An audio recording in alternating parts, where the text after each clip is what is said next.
Hello. आज हम लोग भारतीय दंड संहिता की धारा 1 के बारे में समझेंगे कि धारा 1 क्या है। और ये बहुत ही इम्पॉर्टेंट धारा है। यहाँ से एग्जाम में क्वेश्चन आए हैं और उम्मीद है आगे भी क्वेश्चन आएंगे। तो आइए समझते हैं भारतीय दंड संहिता की धारा 1 क्या है। धारा 1 की हेडिंग है संहिता का नाम, प्रवर्तन तथा विस्तार। हेडिंग क्या है? संहिता का नाम, प्रवर्तन तथा विस्तार। हेडिंग है संहिता का नाम,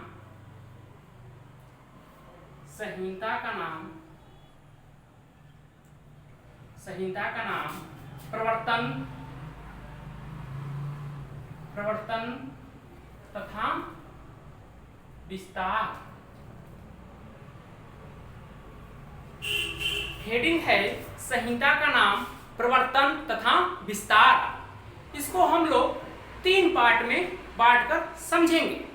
सबसे पहले समझेंगे संहिता का नाम और उसके उद्देश्य, फिर समझेंगे प्रवर्तन और फिर समझेंगे विस्तार। तो आइए हम लोग समझते हैं संहिता का नाम और उसके उद्देश्य क्या है। संहिता का नाम और उसके उद्देश्य। संहिता का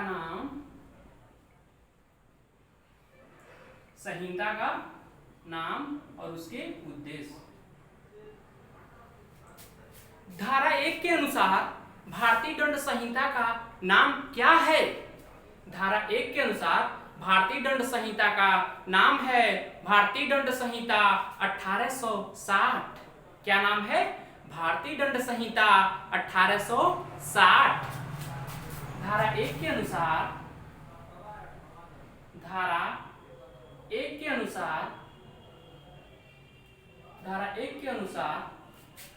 भारतीय दंड संहिता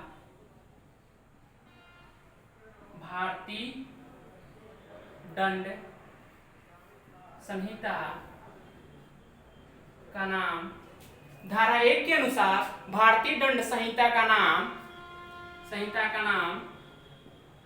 भारतीय दंड संहिता 1860 है।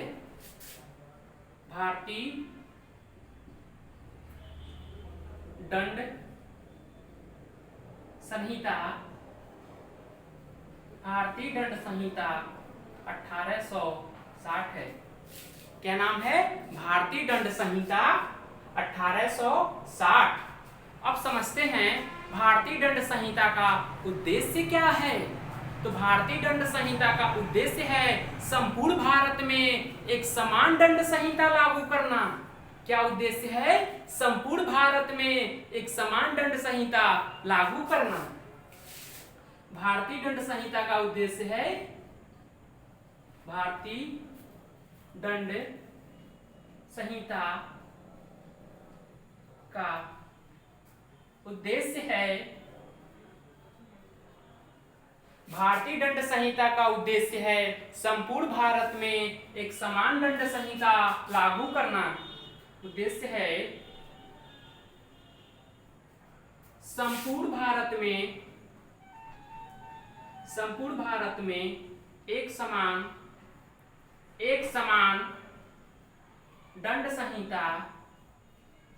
दंड संहिता लागू करना। तो भारतीय दंड संहिता का उद्देश्य है संपूर्ण भारत में एक समान दंड संहिता लागू करना। भारतीय दंड संहिता का नाम है भारतीय दंड संहिता 1860। ये हो गया संहिता का नाम। अब हम लोग समझेंगे प्रवर्तन, जिसे कहते हैं विकास भी। आइए समझते हैं प्रवर्तन या विकास। प्रवर्तन या विकास। प्रवर्तन, यहां से एग्जाम में क्वेश्चन बने हैं, इसीलिए हमको थोड़ा इसको विस्तार से देखना पड़ेगा। या विकास। भारतीय दंड संहिता का विकास शुरू होता है 1833 के अधिनियम से। कब से विकास शुरू होता है? 1833 के अधिनियम से। इस समय भारत के गवर्नर जनरल थे लॉर्ड विलियम बेंटिक। 1833 के अधिनियम के समय भारत के गवर्नर जनरल कौन थे? तो लॉर्ड विलियम बेंटिक। भारतीय दंड संहिता का विकास, भारतीय दंड संहिता, भारतीय दंड संहिता का विकास, भारतीय दंड संहिता का विकास शुरू होता है, भारतीय दंड संहिता का विकास शुरू होता है 1833 के अधिनियम से। 1833 के अधिनियम से। इस समय भारत के गवर्नर जनरल थे, इस समय भारत के गवर्नर जनरल थे, गवर्नर जनरल थे Lord William Bentinck. Lord William Bentinck, Lord William Bentinck. इसमें इंपॉर्टेंट क्या है? भारतीय दंड संहिता का विकास कब से चालू होता है? तो 1833 के अधिनियम से। इस समय भारत के गवर्नर जनरल कौन थे? तो Lord William Bentinck. Governor general कौन थे? Lord William Bentinck.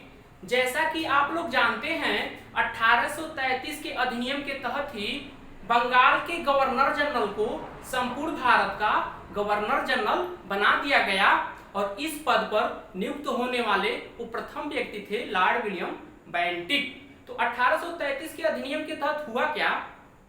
Governor general के कार्यकारिणी परिषद में विधि सदस्य के रूप में लॉर्ड मैकाले को शामिल किया गया। लॉर्ड मैकाले अपने समय के इंग्लैंड के एक प्रसिद्ध विधि विशेषज्ञ था, जो भारत का प्रथम विधि सदस्य या कानूनी सलाहकार था।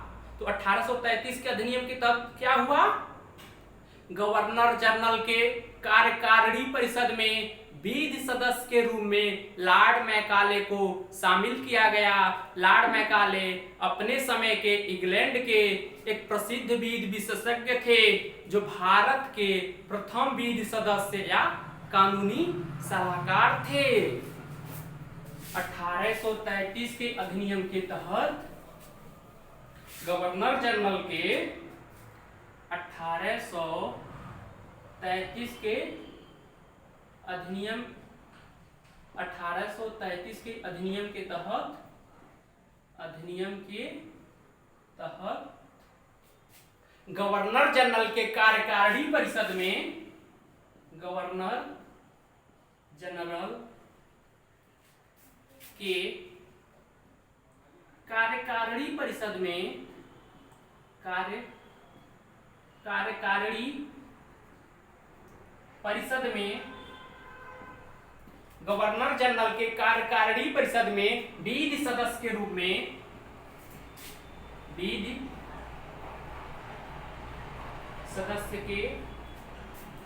रूप में विधि सदस्य के रूप में लॉर्ड मैकाले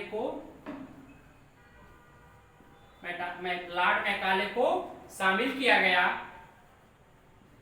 लॉर्ड मैकाले को शामिल किया गया। लॉर्ड मैकाले अपने समय के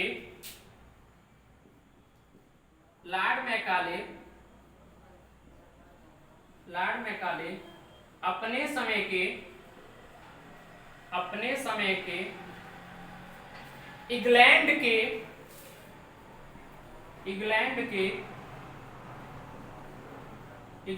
के एक प्रसिद्ध विधि विशेषज्ञ था, एक प्रसिद्ध विधि विशेषज्ञ था, जो भारत का प्रथम विधि सदस्य, जो भारत का प्रथम विधि सदस्य, भारत का प्रथम विधि सदस्य या कानूनी सलाहकार था, या कानूनी सलाहकार था। तो भारत का प्रथम विधि विशेषज्ञ कौन था? Lord Macaulay. किस अधिनियम के तहत शामिल किया गया? तो 1833 के अधिनियम के तहत। किस रूप में शामिल किया गया? तो विधि सदस्य के रूप में शामिल किया गया। अब समय आता है 1834 का। 1834 में क्या हुआ? 1834 में लॉर्ड विलियम बेंटिंक के द्वारा एक 4 सदस्यीय विधि आयोग का गठन किया गया, जिसके अध्यक्ष बनाए गए लॉर्ड मैकाले। तो विधि आयोग का गठन किसने किया? लॉर्ड विलियम बेंटिक ने किया। ये कितना सदस्यीय आयोग था? तो 4 सदस्यीय। विधि आयोग का गठन कब हुआ? तो 1834 में हुआ। विधि आयोग के प्रथम अध्यक्ष कौन बने? तो लॉर्ड मैकाले बने। जो हमारा वर्तमान भारतीय दंड संहिता का प्रारूप है, वो विधि आयोग के प्रथम अध्यक्ष लॉर्ड मैकाले के द्वारा ही तैयार किया गया था। तो क्या हुआ? 1834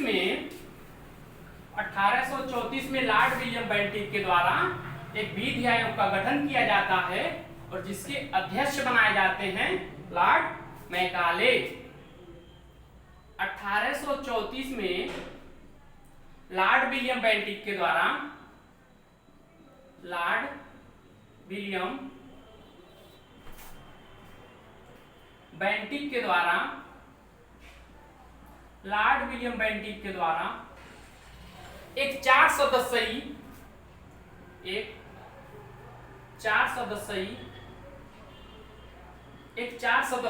विधि आयोग का गठन किया गया। एक 4 सदस्यीय विधि आयोग का गठन किया गया। विधि आयोग का गठन किया गया, जिसके अध्यक्ष बनाए गए लॉर्ड मैकाले। जिसके अध्यक्ष बनाए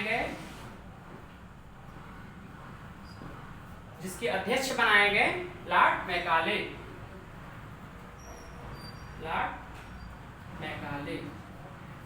तो इसमें इंपॉर्टेंट क्या है?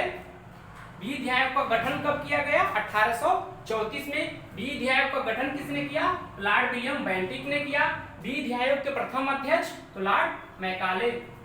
जो हमारा वर्तमान भारतीय दंड संहिता है, इसका प्रारूप विधि आयोग के प्रथम अध्यक्ष लॉर्ड मैकाले के द्वारा ही तैयार किया गया। अब क्वेश्चन आता है एग्जाम में, जो हमारा भारतीय दंड संहिता का प्रारूप है किस देश के समान है? तो वो है सिंगापुर, मलेशिया, ब्रुनेई, श्रीलंका और बर्मा के समान है। यहाँ से एग्जाम में क्वेश्चन बना था यूपीएसआई में कि भारतीय दंड संहिता का प्रारूप किस देश से समान है? तो इन्हीं में से एक ऑप्शन था मलेशिया, सिंगापुर, ब्रुनेई, श्रीलंका और बर्मा। तो वर्तमान भारतीय दंड संहिता का प्रारूप वर्तमान भारतीय दंड संहिता का प्रारूप विधि आयोग के प्रथम अध्यक्ष विधि आयोग के प्रथम अध्यक्ष लॉर्ड मैकाले के द्वारा ही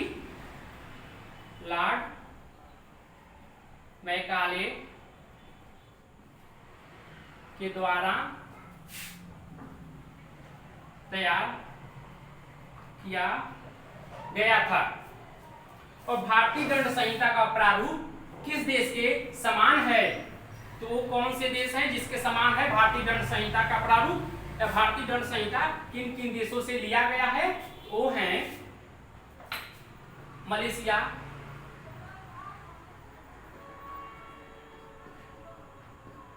श्रीलंका, बर्मा सिंगापुर, सिंगापुर और ब्रुनेई। ब्रुनेई भी एशिया का एक देश है जिसकी राजधानी है बंदर सेरी। ठीक, अब क्वेश्चन पूछता है भारतीय दंड संहिता कब बनकर तैयार हुआ, या भारतीय दंड संहिता को कब गवर्नर जनरल की स्वीकृति मिली। तो वो डेट क्या है, भारतीय दंड संहिता, भारतीय दंड संहिता को गवर्नर जनरल की स्वीकृति कब मिली, तो 7 अक्टूबर 1860। भारतीय दंड संहिता को गवर्नर जनरल की स्वीकृति, सॉरी लाइट चली गई थी। तो भारतीय दंड संहिता को गवर्नर जनरल की स्वीकृति कब मिली, या भारतीय दंड संहिता कब बनकर तैयार हुआ।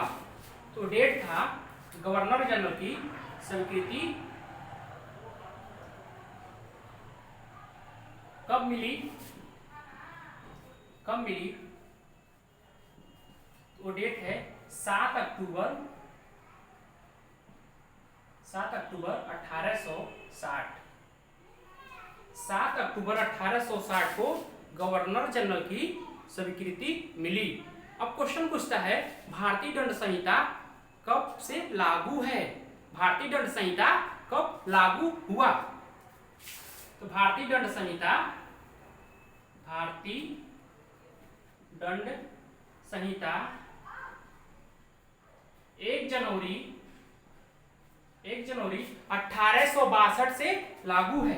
1 जनवरी 1862 से लागू है। ठीक, तो गवर्नर जनरल की स्वीकृति मिली 7 अक्टूबर 1860 और लागू कब से हुई, तो 1 जनवरी 1862 से। तो ये हो गया प्रवर्तन तथा विकास। अब समझते हैं विस्तार। भारतीय दंड संहिता का विस्तार कहां तक है। विस्तार, विस्तार जैसा कि आप लोगों को पता होगा, जम्मू कश्मीर से अनुच्छेद 370 अब हटा दिया गया है, इसलिए हमारा जो भारतीय दंड संहिता का विस्तार है अब जम्मू कश्मीर तक लागू होता है। इससे पहले भारतीय दंड संहिता का विस्तार जम्मू कश्मीर को छोड़कर संपूर्ण भारत में लागू था, और इससे पहले जम्मू कश्मीर में एक अलग दंड संहिता लागू थी, उसका नाम है रणवीर दंड संहिता 1989। भारतीय दंड संहिता का विस्तार, भारतीय दंड संहिता का विस्तार संपूर्ण भारत पर है, संपूर्ण भारत पर है। 31 अक्टूबर 2019 से पहले जम्मू कश्मीर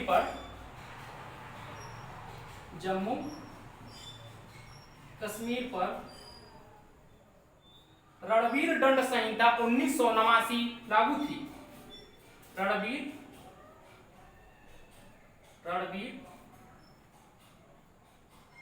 दंड संहिता 1989 लागू थी। तो एग्जाम में क्वेश्चन कहां से आया है, एक तो यहां से आया है यूपीएसआई में, जम्मू कश्मीर में कौन सी दंड संहिता लागू थी, तो रणवीर दंड संहिता। एक क्वेश्चन आया है भारतीय दंड संहिता का प्रारूप किन देशों से लिया गया है, तो है सिंगापुर, मलेशिया, श्रीलंका, बर्मा और ब्रुनेई जिसकी राजधानी है बंदर सेरी। तो यहाँ से 3-4 क्वेश्चन बने हैं एग्जाम में यूपीएसआई में, तो इसको आप लोग अच्छे से देख लीजिएगा, और हमने इसको विस्तार से पढ़ाया है। ठीक है, धारा 1 कंप्लीट होता है। धन्यवाद।